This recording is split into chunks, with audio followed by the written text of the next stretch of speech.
Hello students, technical study সেন্টারে সবাইকে স্বাগত। আজ আছি আমি তোমাদের সাথে বিসিএস স্যার টেকনিক্যাল স্টাডি সেন্টারের পক্ষ থেকে। তো স্টুডেন্টস, তোমরা অলরেডি জেনে গেছো যে লোকো পাইলটের নোটিফিকেশন অলরেডি বেরিয়ে গেছে এবং টেকনিশিয়ান গেট 3 নোটিফিকেশন বেরোনোর পালা, সেটা খুব তাড়াতাড়ি তোমরা হাতে পেয়ে যাবে। যাই হোক, আজকের আমাদের যে ভিডিওটা সেটা হচ্ছে অ্যাসিস্ট্যান্ট লোকো পাইলট 2024, তার সাকসেস স্ট্র্যাটেজি এবং তোমার কোন জোনে ফর্ম ফিল আপ কীভাবে হবে তার বিষয়ে। তো প্রথম একটা কথা বলি, তো নোটিফিকেশান বেরিয়ে গেছে এবং অনেকে হতাশাভুক্ত যে ভ্যাকেন্সিটা অনেকটা কম, কিন্তু এটা মনে রাখো বা এটা একটা কথা বলা যায়, ভ্যাকেন্সিটা কিন্তু এই পরিমাণ থাকবে না, আর একটু বাড়বে। সেটা মোর দেন 60,000-এর উপর, মানে 16,000-এর উপর হতে পারে, শুধুমাত্র লোকো পাইলট। টেকনিশিয়ানের ব্যাপারটা এখনো ক্লিয়ার নয় আমার কাছে। যাই হোক, যেহেতু লোকো পাইলটের ভ্যাকেন্সিটা বাড়বে, সুতরাং মন খারাপের কিছু দরকার নেই, আস্তে আস্তে এবার এগিয়ে চলার পালা। কিভাবে এগোনো হবে, অলরেডি নোটিফিকেশন সবাই পড়ে ফেলেছো, ক্রাইটেরিয়াগুলো জানা হয়ে গেছে, কিভাবে ফিল আপ করবে, কি কি ডকুমেন্টস দিতে হচ্ছে, কি ডক্টর সার্টিফিকেট দিতে হচ্ছে কিনা, যাবতীয় সব কিছু কিন্তু নোটিফিকেশনের ডিটেলসে সব দিয়ে দিয়েছে। এবং সেখানে একটা কথা উল্লেখ করা আছে, জোনের ব্যাপারটা উল্লেখ করা আছে। টোটাল জোন যতগুলো দেওয়া হয়েছে, সেই জোনের আন্ডারে যতগুলো সেকশন পড়ছে, সেই সেকশনের ভ্যাকেন্সিটাও কিন্তু তোমরা অলরেডি পেয়ে গেছো, কোন জোনে কত পরিমাণ ভ্যাকেন্সি। কিন্তু এইখানেই হচ্ছে একটা কোয়েশ্চেন মার্ক।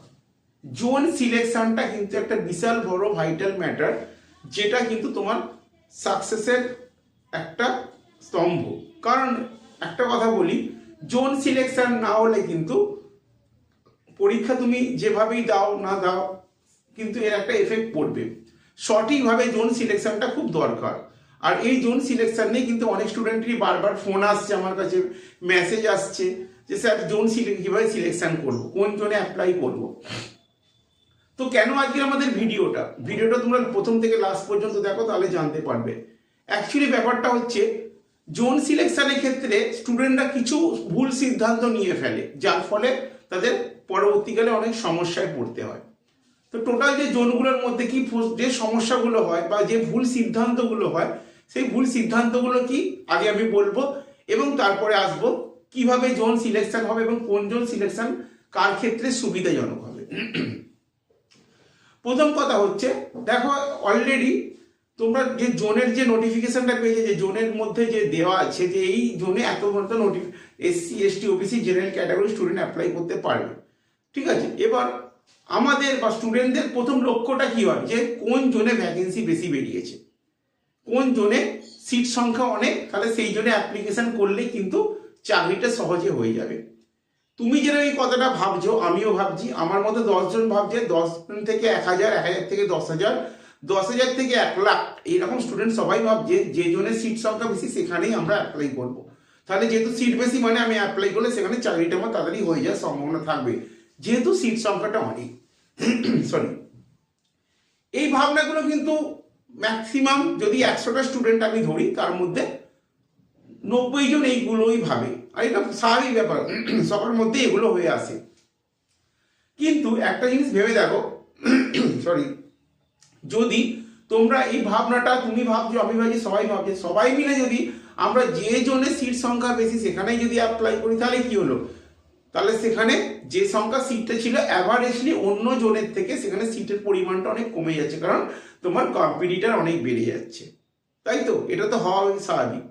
আবার একটা কি কারণ, এটা প্রথম কারণটা গেল। দ্বিতীয় কারণ কি হচ্ছে, অনেকে যেটা ভাবে যে আমি চাকরিটা করব, চাকরিটা তো পেয়ে যাবো, এই বাড়ি থেকে অনেক দূরে, অনেক যেরকম হচ্ছে, ধরো গ্রুপ ডিতে অনেকে, রেলের গ্রুপ ডিতে এর আগে যারা জয়েন করেছে, কারোর বাড়ি হচ্ছে ওয়েস্ট বেঙ্গলে, তার মুম্বাইতে ডিউটি পড়েছে, সে মানে তার জয়েন হয়েছে, সুতরাং যাতায়াত করা বা এই সবগুলো অনেক রকম সমস্যার সৃষ্টি হচ্ছে, বা বাড়ি থেকে চাকরি পেয়ে গেছে কিন্তু এখন থাকা খাওয়ার সমস্যা, এই সময়গুলো থাকবে বা হয় আর কি। এটা অনেকে ভাবছে যে আমি বাড়ি থেকে সামনে অ্যাপ্লাই করব, যাতে আমার বাড়ি যে চাকরি পাওয়ার পর পরবর্তী যে সমস্যাগুলো সেগুলো যাতে না হয়, আমি দূরে অ্যাপ্লাই করব না। এই একটা কিন্তু ছোট্ট ভুল। এই ভুলটার যদি রেমেডি হয়, সেই রেমেডিটা হচ্ছে, দেখো প্রথম কথা হচ্ছে চাকরি পাওয়াটা হচ্ছে প্রথম ধাপ। তোমার সমস্যাটা যেটা হবে, সেটা বাইরে দূরে গেলে হবে না কাছে গেলে হবে না, সেই চিন্তা ভাবনা কিন্তু এখন করবে না, ঠিক আছে।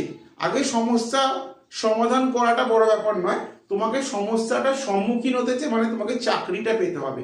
চাকরি পাওয়ার পর কি সমস্যা হবে সেটা তুমিও জানো না, তোমার পরিবারও জানে না। সুতরাং চাকরিটা হোক, তারপরে যে সমস্যা সেগুলো তুমি সমাধান করার সুযোগও পাবে এবং সমাধান করবে। কিন্তু যদি চাকরিটাই না হয় তাহলে কিসের সমস্যা সমাধান হবে? নিশ্চয়ই নয়। তাহলে চাকরিটার দিকে আগে লক্ষ্য রাখতে হবে। তোমার বাড়ি দূরে না কাছে, তোমার কর্মক্ষেত্র থেকে, সেটা কিন্তু বড় জিনিস নয়। দেখো, সম্ভবত এই ম্যাক্সিমাম স্টুডেন্ট কি ভাবছে যে 2024-এর যে লোকপালের নোটিফিকেশন বেরিয়েছে তাতে ব্যাঙ্গালোর, সেকেন্দ্রাবাদ, বিলাসপুর এবং মুম্বাই এই কয়েকটা জায়গায় কিন্তু ভ্যাকেন্সি যথেষ্ট পরিমাণ বেশি আছে, মানে আমরা সবাই এই জায়গায় অ্যাপ্লাই করব। কিন্তু দেখবে এই যে কটা জোন বললাম, এই সেকেন্দ্রাবাদ, মুম্বাই, বিলাসপুর এইসব জায়গাগুলোতেই দেখবে কিন্তু স্টুডেন্টের সংখ্যাটা বেড়ে গেছে। এটা হতেই পারে। তো প্রথম কথা হচ্ছে, তাহলে আমরা কিভাবে জোন সিলেকশন করব, এইটা হচ্ছে বড় জিনিস ব্যাপার। তাহলে একটা কথা বলি, দেখবে এই জোন সিলেকশনের ক্ষেত্রে প্রিভিয়াস ইয়ারের কোশ্চেনটা অনেকটা ম্যাটার করে। কারণ প্রত্যেকটা জোনের কোশ্চেন কিন্তু একদম সেম হয় না। জোনের উপর ডিপেন্ড করে কোশ্চেনের প্যাটার্ন, রিজার্ভেশন বা রিজার্ভ ক্যাটাগরি স্টুডেন্টের উপর ডিপেন্ড করে কোশ্চেনের প্যাটার্ন। যেরকম সিম্পল একটা ম্যাটার, যেরকম দেখবে কোশ্চেনের প্যাটার্নগুলো কীরকম হয়। সাউথের দিকে গেলে সেখানে দেখবে একটু সায়েন্স ম্যাথমেটিক্যাল ব্যাপারটা একটু স্ট্রং থাকে। আবার যদি তুমি রাঁচির দিকে যাও তাহলে দেখবে সেখানে জিকে কোশ্চেনটা খুব ইজি থাকে।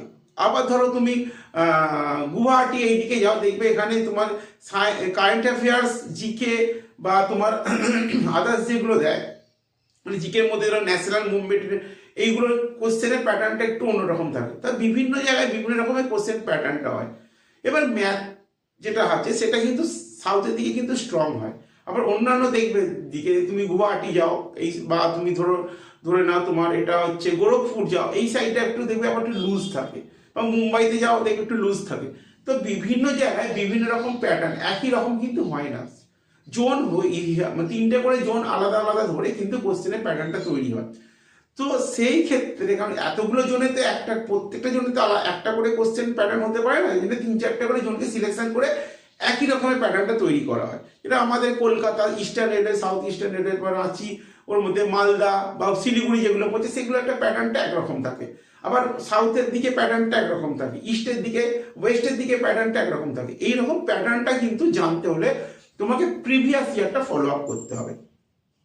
কিরকম প্রিভিয়াস ইয়ারের মধ্যে যে এক্সামগুলো হয়েছিল, কোন ডেটে কোথায় এক্সাম পড়েছিল এবং সেই ডেটে এক্সামের প্যাটার্নটা কি। তাহলে এই যে তোমার প্যাটার্নটা যদি জানা হয় তাহলে কিন্তু তোমার জোন সিলেকশন করতেও সুবিধা হবে। কারণ তুমি জানতে পারবে তোমার ইচ্ছা আছে এখন তুমি সাউথের দিকে অ্যাপ্লিকেশন করবে, এবং সাউথের প্যাটার্নটা কি তোমার জানা উচিত।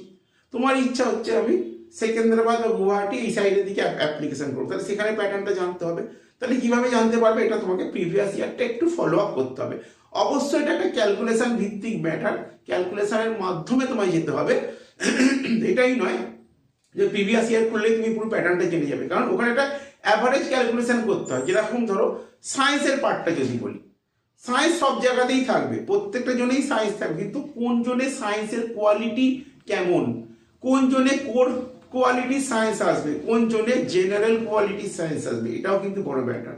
আবার ধরো যারা SC ST OBC তাদের কোন জনে অ্যাপ্লিকেশন করলে ভালো হয়। নর্মালত রাঁচির দিকে কিন্তু SC STদের OBC নয়, SC STদের কিন্তু অনেকটাই প্রেফারেন্স থেকে রাঁচিতে। সেখানে রাঁচিতে আবার UR ক্যাটাগরি মানে জেনারেল ক্যাটাগরিরা অ্যাপ্লাই করলে তারা খুব একটা সুযোগ পায় না। ঠিক আছে। আবার তোমার যদি ভুবনেশ্বরের দিকে, সম্ভবত ভুবনেশ্বরের দিকে যদি যাও, সেখানে কোশ্চেনের মাপকাঠিটা আলাদা থাকে। সেখানে নর্মালি ভাবে ওয়েস্ট বেঙ্গলে খুব স্টুডেন্টরাই কম পাস করে। ঠিক আছে। তো এই বিভিন্ন এইগুলো কেন করে না, যদি এই ভিডিও আমি করতে যাই তাহলে কিন্তু এটা একটা বিশাল বড় ভিডিও হবে, এবং এর পেছনে হাজার একটা কারণ আছে। সেই কারণগুলো আপাতত না বলাই দরকার, বা বলার প্রয়োজন মনে করছি না, কারণ যে সমস্যাটা তোমাদের হচ্ছে জোন সিলেকশন, সেটা নিয়ে আমি ভিডিওটা করছি।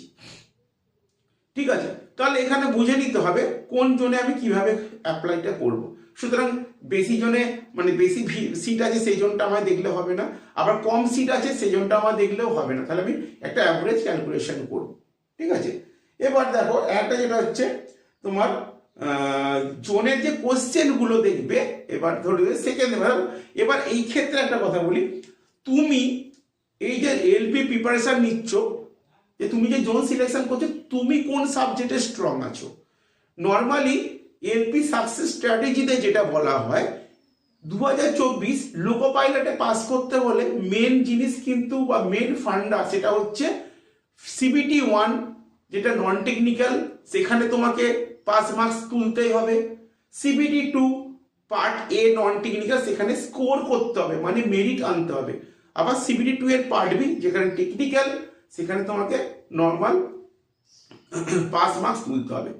ডেফিনেটলি প্রত্যেকটা স্টুডেন্ট এটা জানা দরকার, সিবিটি 1-এ পাস মার্কস যেটা 75 এর মধ্যে 26.3 যেটা নর্মাল তোলা যায়, সেটা কিন্তু টার্গেট 75ই থাকতে হবে। এই নয় যে 75 এর মধ্যে আমার 26 বা 27 তুললে পাস করে যাব, এই ভাবনাটা কিন্তু মাথায় রাখবে না। কারণ কোশ্চেনের কোয়ালিটি কিন্তু সিস্টেমেবল মানে ডিপেন্ডেবল কিন্তু অনেকটাই ইয়ারের উপর হচ্ছে। কারণ তুমি যেটা ভাবছো যে প্রিভিয়াস ইয়ার আমার পুরো কমপ্লিট হয়ে গেছে, মানে প্রিভিয়াস ইয়ার থেকে আমি 20 বা 50 বা 30% কোশ্চেন কমন পেয়ে সেটা আমি 2024-এ কাজে লাগাবো, এই সিদ্ধান্তটা কিন্তু ভুল হয়ে যাবে। কারণ প্রিভিয়াস ইয়ার থেকে তুমি খুব জোর 5 থেকে 10% কোশ্চেন কমন পাবে, বাকিটা কিন্তু তোমার এবছরের নতুন সিলেবাসের উপরে, মানে নতুন কোয়েশ্চেন প্যাটার্নের উপর হচ্ছে, নট প্রিভিয়াস ইয়ার। ঠিক আছে, তাহলে তোমাকে এটা ভাবতে হবে যে নন টেকনিক্যালটাকে তোমাকে কতটা স্ট্রং করতে হবে। আবার সিবিটি 2 এর পার্ট এতে ম্যাক্সিমাম হচ্ছে মেরিট, মানে 100-র মধ্যে তোমাকে ম্যাক্সিমাম নাম্বার তুলতে হবে, এই জায়গাটাই হচ্ছে সাকসেস। কারণ এটা বুঝে নাও যে 100-র মধ্যে তুমি 100-র কাছাকাছি যতটা পৌঁছাতে পারবে ততটাই তোমার সাকসেস আসবে। এই সাকসেসটা হওয়ার বা না হওয়ার কারণ বা ডিপেন্ড করছে অনেকটাই তোমার উপরে। কারণ ম্যাক্সিমাম স্টুডেন্ট কি করবে, নন টেকনিক্যাল পার্টের মধ্যে ম্যাথটা প্র্যাকটিস করবে বাড়িতে, অথচ ক্যালকুলেশনটা করবে ক্যালকুলেটারে বা ফোনেতে। পরীক্ষার হলে গিয়ে সেখানে ক্যালকুলেটার বা ফোন কিছু পাবে না, ক্যালকুলেশনে ভুল করবে, ম্যাথে নাম্বার কমে যাবে, মেরিট কমে যাবে। ম্যাক্সিমাম স্টুডেন্ট কি করবে, রিজনিং গুলো প্র্যাকটিস করবে কিন্তু উইদিন টাইমের মধ্যে করতে পারবে না। কারণ রিজনিং আসলে লেন্দি প্রসেসের, টিসিএস কোশ্চেন করে লেন্দি প্রসেস, সেই লেন্দি প্রসেসের কোশ্চেন গুলো তোমরা কমন পাবে, অথচ টাইমের মধ্যে শেষ করতে পারবে না, অথচ কোশ্চেন কমন থেকেও শেষ করতে পারলে না, টাইম ম্যানেজমেন্টের প্রবলেম হয়ে গেল। তাহলে এখানে কি করলো, মার্কসটা উঠলো না। কারেন্ট অ্যাফেয়ার্স যেহেতু কমন পাই না, সেইখানে বেশি পড়ার দরকার নেই, এইটা ভাবনা ভেবেই কিন্তু অনেক কারেন্ট অ্যাফেয়ার্স পড়ে যাবে না। জিকের মধ্যে যে পার্টগুলো আজ থাকবে সেই পার্টগুলো অনেকেই জানে না যে কোন জায়গা থেকে আদৌ দিকে। জিকের মধ্যে হিস্ট্রি, জিওগ্রাফি, ন্যাশনাল মুভমেন্ট থেকে শুরু করে কম্পোনেন্ট, ইনস্ট্রুমেন্টস থেকে প্রচুর কিছু আছে। সুতরাং সব জিকে পড়বো কিন্তু গুলিয়ে ফেলবো কোন জিকেটা আদৌ আসা, কোন হিস্ট্রি, প্রি হিস্ট্রি না এনসিয়েন্ট হিস্ট্রি না ন্যাশনাল মুভমেন্ট না কনজাকশন হিস্ট্রি, কি আসবে সেটা কিন্তু জানতে হবে। সায়েন্স, কোন সায়েন্স পড়বো, ফিজিক্স বেশি পড়বো না কোর্স ম্যাথ, ফিজিক্স বেশি পড়বো না কেমিস্ট্রি বেশি পড়বো না বায়োলজি পড়বো না এনভায়রনমেন্টাল সায়েন্স পড়বো না সায়েন্সের মধ্যে যদি কোর পড়বো না জেনারেল স্টাডিজ করবো, মানে জেনারেল সায়েন্স করবো, এটাও কিন্তু একটা ব্যাপার। সুতরাং এই এলপি সাকসেসটা শুধুমাত্র বই কিনে পড়তে বসে গেলাম ব্যাস, এটা কিন্তু সিস্টেম নয়। তোমাকে সিস্টেমেটিক ওয়েতে ঢুকতে হবে, কোনটা পড়বো কোনটা পড়বো না।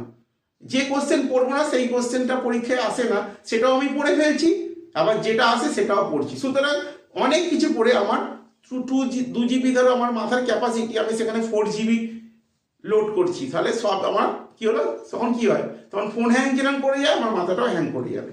সুতরাং তোমার মাথার মধ্যে যতটা পরিমাণ লোড করবে সেটা যেন তোমার কমন এর মধ্যে পড়ে, সেটা কিন্তু মাথায় রাখতে হবে। তাহলে এই ম্যাটারগুলো কিন্তু দেখতে হবে। আর একটা কথা বলি, বেশি ভিডিও কথা বলতে চাই না, অনেক কথায় অনেক কথা বেড়ে যাবে, ভিডিওটা অনেক লেন্দি প্রসেস হয়ে যাবে, হয়তো অনেকের ভিডিওটা ভালো লাগবে না। যাই হোক একটা কথা বলি, যেটা কোনো একটা লাস্ট কথা, যারা সায়েন্স বেস স্টুডেন্ট আছো বা যারা ধরো ম্যাথমেটিক্যালটা খুব ভালো করতে পারো বা সায়েন্টিফিক ক্যালকুলেশনগুলো পারো, তারা কিন্তু সাউথের দিকে অ্যাপ্লিকেশন করো। আর নর্মাল যারা জিকে টিকে এগুলো একটু ভালো পড়ো তারা গুয়াহাটির দিকে অ্যাপ্লিকেশন করো, বা এইরকম নর্মাল যারা রিজিওনিংটা ভালো পারো তারা হচ্ছে মুম্বাই বা দিল্লি এই নর্থের দিকে অ্যাপ্লিকেশন করো, এরকম করে ভাগ করো। আর এগুলো হচ্ছে কি যারা হচ্ছে স্পেশালিস্ট কিছু, আর যারা হচ্ছে জেনারেল স্টুডেন্ট, মানে কোনো জায়গায় কোনো না কোনোভাবেই স্পেশালিস্ট কোনো সাবজেক্টের উপরে নয়, কিন্তু তোমরা পারো কিছু, মানে পাস করার মতো অবস্থা আছে, তাদের কয়েকটা আমি স্ট্যান্ডার্ড কোয়েশ্চেন হয় যে জোনগুলো বলে দিচ্ছি, সেখানে এগুলো অ্যাপ্লিকেশন করতে পারো। যেরকম হচ্ছে 8টা জোন আছে যেখানে স্ট্যান্ডার্ড ধরনের কোয়েশ্চেন হয়। SCR আছে, 2 নম্বর হচ্ছে WR আছে, 3 নম্বর হচ্ছে NFR আছে, 4 হচ্ছে NER আছে, 5 হচ্ছে CR আছে, 6 নম্বর হচ্ছে ECR আছে, 7 নম্বর হচ্ছে WCR আছে এবং 8 হচ্ছে MCR আছে। এই কটা জোন হচ্ছে স্ট্যান্ডার্ড কোশ্চেন করে। তোমরা এই জোনে গেলে কিন্তু স্ট্যান্ডার্ড মাপের পড়াশোনা করলেও কিন্তু তোমরা 2024 লোকো পাইলট পাস করতে পারো। ঠিক আছে, তাহলে জোন নিয়ে আশা করি মোটামুটি একটা আন্দাজ পাওয়া গেছে। যদি এরপরেও কারোর মনে হয় যে জোন সিলেকশনটা তার কাছে এখনো সে বুঝতে পারছে না কিভাবে জোন সিলেকশন করবে, তাহলে অবশ্যই আমাদের সেন্টারে আসো। টেকনিক্যাল স্টাডি সেন্টার হাওড়া বালি স্টেশনের কাছে অবস্থিত। ঠিক আছে, প্রতি রবিবার অফলাইন ক্লাস এবং অনলাইনে আমাদের ক্লাস হচ্ছে। অফলাইনে যদি দেখা করতে চাও রবিবারে আসো, এসে সেখানে জোনটা নিয়ে তোমার ফিল আপ করার আগে জোনটাকে নিয়ে ভালোভাবে চিন্তা ভাবনা করে, কারণ এখনো সময় আছে, হটকারিতে কোনো ভুল সিদ্ধান্ত নিও না। ধীরে ধীরে ধীরে সুস্থে পুরো সিস্টেমেটিক ওয়েতে সব কিছু জেনে জোনটা সিলেকশন করো। ঠিক আছে, এটা লোকো পাইলট হলো, এরপরে টেকনিশিয়ান আসবে, সেটা পরে ভাবা যাবে। যেহেতু এখন লোকো পাইলট দিচ্ছে, লোকো পাইলটের জোনের জন্যই ভাবনা চিন্তা করে তোমরা এগোতে থাকো। তো যাই হোক, ভিডিওটা এখানেই স্টপ করছি। যদি ভিডিওটা ভালো লাগে অবশ্যই লাইক শেয়ার কমেন্টস করো এবং তোমরা টেকনিক্যাল স্টাডি সেন্টার চ্যানেলের সাথে থাকো। আমরা 24 ঘন্টা আমাদের হেল্পলাইন চালু আছে, তোমরা সেখানে হোয়াটসঅ্যাপ মেসেজ করতে পারো। হোয়াটসঅ্যাপ নাম্বার হচ্ছে 7003065690। এই নাম্বারে মেসেজ করে তোমরা তোমাদের প্রবলেম জানাতে পারো, অথবা ডাইরেক্ট যদি আমাদের কোচিংয়ে যদি অ্যাডমিশন নিতে চাও সেখানে এই নাম্বারে যোগাযোগ করে অ্যাডমিশন নিতে পারো। যাবতীয় যা সমস্যা হচ্ছে আমাদের লোকো পাইলটের জন্য, সেই সমস্যাগুলো আশা করি আমরা দূর করার চেষ্টা করবো স্টুডেন্টদের। তো ভিডিওটা আমরা এখানেই স্টপ করছি। তোমরা এই চ্যানেলের সাথে থাকো। লোকো পাইলটের মানে এলপির আরো ভিডিও আমি নিয়ে আসছি নেক্সট ভিডিওতে। সেখানে আরো কিছু সমস্যা, আরো কিছু সমাধান দেবো বা আরো কিছু নতুন ইনফরমেশন দেবো, যেটা তোমাদের 2024-এ অবশ্যই কমন আসতে চলেছে। তো ভিডিওটা এখানে স্টপ করছি। সকলকে বাই।